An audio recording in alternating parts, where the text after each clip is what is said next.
شفنا واحد المعجزة ألا وهي ضرب الزلزال هدمت المنازل وخرج الماء. خرج الماء.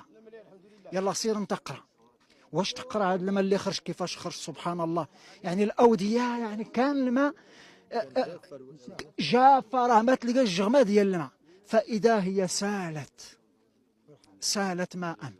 سبحان الله، بواحد الطريقة عجيبة، بواحد الطريقة اش غنقولوا